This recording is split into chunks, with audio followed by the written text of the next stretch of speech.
Hey guys, Rob from ZborGaming here, and today we have another weapon guide for you. This one is on the Bruen MK9, the brand new LMG just released with the 1.20 patch for Modern Warfare. So let's go ahead and take a look at this weapon. So the Bruen MK9 is unlocked by getting 3 kills when the enemy is near smoke using an LMG in 15 different matches. This is a fairly difficult thing to do outside of working on shipment. It's fairly easy to unlock if you're on shipment because the map is so close. On a lot of the other maps, I had a hard time getting the smoke kills to register because a lot of the enemies run around the smoke. It has a weapon max of 59. And as far as this, we gave it a top tier rating. This weapon absolutely shreds. Most recent match, I had 72 kills in a hardpoint match on shipment. This thing literally just blows through enemies. It has good mobility, high rate of fire, very accurate. And so let's go ahead, take a look at the camo requirements. Those are in the bottom left here. They're standard across the LMG class. As far as base stats, the damage at its base profile is the same as most of the other LMGs, with 46 to the head, 34 to the chest, and 31 in the lower torso or the limbs. Has a base magazine size of 100 rounds, a fire rate of 750 RPMs, and an ADS speed of 333 milliseconds. It has a fairly long reload time at about 7.7 seconds, and you can speed that up some with sleight of hand to 5.9. Don't have a lot of loadout suggestions, but I have a whole bunch later in the video here, so that's why I don't have much in this section. As far as the attachment unlock levels, we have all the attachments listed here with their unlock levels. So if you want to take a look at that in more detail, head on over to ZborGaming.com and check out our weapon infographics, and you can go ahead and take a look at this there. As far as some of the advanced statistics, the Bruen does have a first drop-off range at 41 meters, then drops off at 56, and then there's anything over 56. A lot of the other LMGs only have one drop-off range. So that's important because at longer ranges, this does less damage than most of the other LMGs. So it is built for that, let's say, under 50 meters damage profile. You start extending beyond that, and the other LMGs will actually outperform this one. As far as other stats here, pretty good movement speed at 87.5. That's about average for the LMGs, but the strafe speed is way faster for this weapon than it is for the other LMGs at 48.5%. We'll take a look at the vertical recoil here in the next couple slides. I have a very in-depth recoil study coming up here. Sprint out times are at 333 milliseconds for the standard and around half a second for the super and tactical.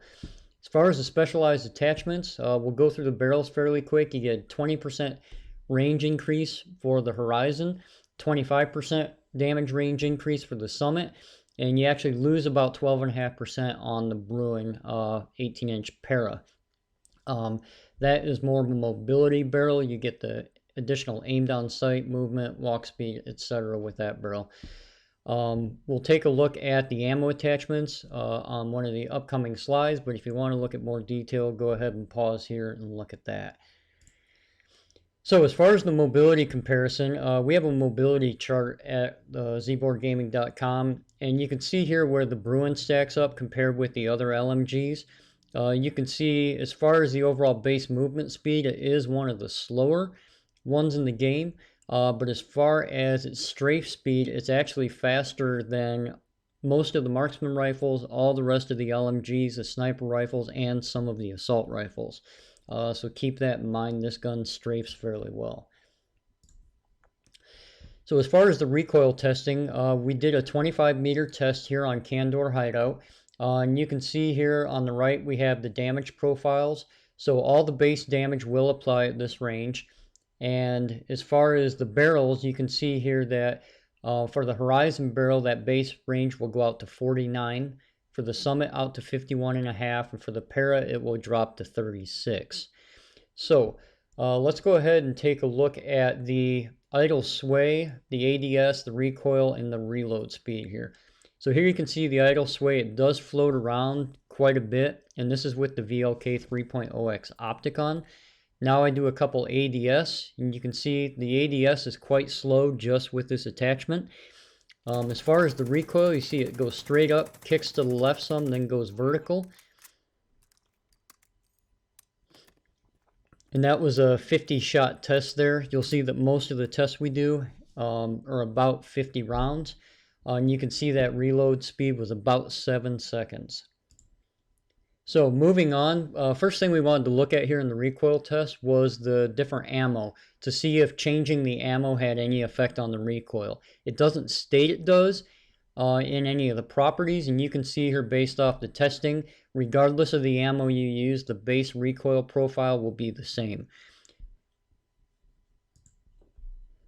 So we then took a look at some of the muzzle and grip attachments. Here you can see that compared to the base recoil, the muzzle brake had a pretty substantial jump right off the bat, and then sort of followed the same pattern. The compensator had a lot more bullets right here on target, and then again it too sort of jumped, weaved to the left, and then went up. And then the rubberized grip tape actually seemed to help cut a lot of that side-to-side recoil out, where it basically just went vertical, then slightly drifted. So that rubberized grip tape may be something you want to consider for this weapon. Now keep in mind here too, we only shot 50 out of the 100 mags out. So that way we could sort of keep the testing fairly consistent across all the ammo types as well as the attachments. Next thing we looked at here were the various barrel attachments. Again here we only shot 50 rounds off for each barrel. You can see the horizon barrel sort of jumped a bit, followed the base pattern somewhat. You didn't see a whole lot of change here in the total amount of vertical recoil. And again, it doesn't mention it though. You basically just lose that ADS speed. As far as the summit, you do see a little bit of a recoil improvement and more bullets here on target, which you would expect with the recoil control, but you're going to lose a little ADS movement speed. And then with the 18-inch barrel, you can see that there really wasn't a whole lot of difference from the base recoil pattern. So you don't really lose a ton of the recoil. It stays about the same. Moving on, we took a look at the underbarrels. You can see here that with the Commando foregrip, you still had a little bit of jump side to side, and then it followed that base recoil pattern, but you got a little bit more recoil control. We tested the bipod in crouched and prone, and you can see these both actually seem to give you quite a good improvement. In past testing I've done with the bipod, I have not got this similar type improvement on other weapons. So this may be one you want to take a look at, but keep in mind you only get these benefits when you're crouched and when you're prone. The other thing I'll say about the bipod too is that when you have this, it does not mention aiming stability as a pro, but in crouch and prone, in prone mode, there is no idle sway when you have the bipod equipped, and in crouch, there's very little. It's almost negligible. As far as the tactical foregrip, you can see this basically gives you some aim stability, but doesn't change your recoil pattern at all. Okay, as far as underbarrel group 2, we then took a look at the Merc foregrip, and you can see here this has a nice recoil, sort of cuts off some of the side to side, and it gives you about a 20 to 25% increase in that vertical recoil, or I guess I should say decrease. As far as the Ranger foregrip, this also had a nice recoil profile, cut about 15 to 20% of that total vertical recoil out. And you can see the Operator foregrip.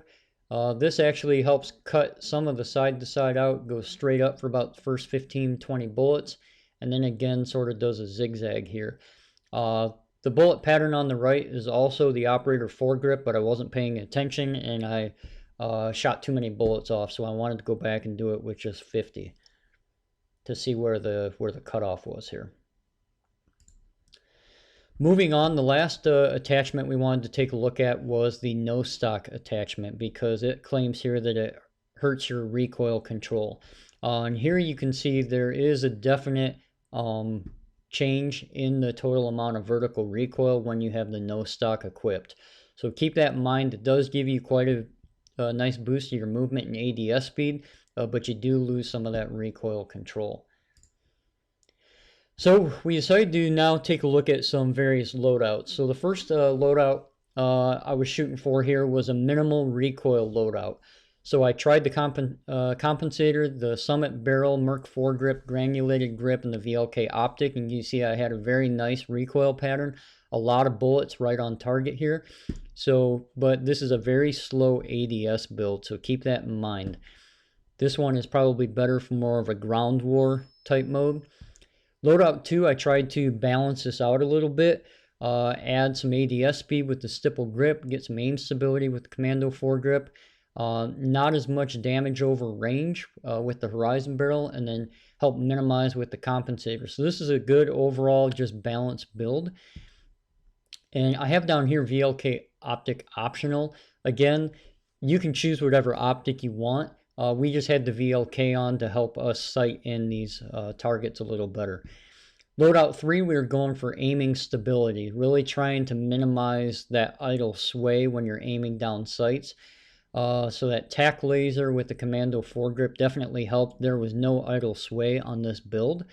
We threw the monolithic suppressor on here as well, and you can see you had a fairly nice build. Didn't jump around a whole lot. Nice, easy to control recoil. Last loadout here on this page that we looked at was a stealth mobility load. So here we put the monolithic suppressor on, and then we had the para barrel, the 60 round mags, the skeleton stock, the tack laser, really going for mobility and ADS. You can see we lost a lot of that recoil control, but this does allow you to move around quicker with the Bruen, as well as offers up some stealth. So the last 4 loadouts we took a look at here are Group 2 loadout. Loadout 5 is focused on recoil stabilization, trying to cut some of that out. Didn't look like we achieved that some, but you can see as far as total vertical recoil, this is still a fairly nice build. Loadout 6, we tried to balance out mobility with just aim stability. You can see this here was actually probably one of the worst ones we chose, so I really don't recommend Loadout 6. Loadout 7, we went for as much mobility as we could get. We don't have a scope on here, so we have the para, the 60 round mag, stipple grip, skeleton stock, and the tack laser. You can see as far as overall vertical recoil, this was more than the base pattern. You get a lot of jump here. But keep in mind, if you sort of burst fire this, you're running around the map, you're not caring as much about the recoil control. Last thing we had here was we tried to just find a good overall balanced build. We had that horizon barrel, get that 20% damage range boost, the compensator, commando foregrip, but then added in that granulated grip and the skeleton stock to help give us some mobility, some recoil control, and aim stability. And that also performed fairly well. So we've offered a whole variety of loadouts here, some that you can test out, see how they work for you. I had good success with a variety of these builds. Last thing we wanted to look out here before we close the video out was we wanted to take a look at the glitch. That's the legendary blueprint that is available. This is probably closest to our loadout number 4, that stealth mobility build.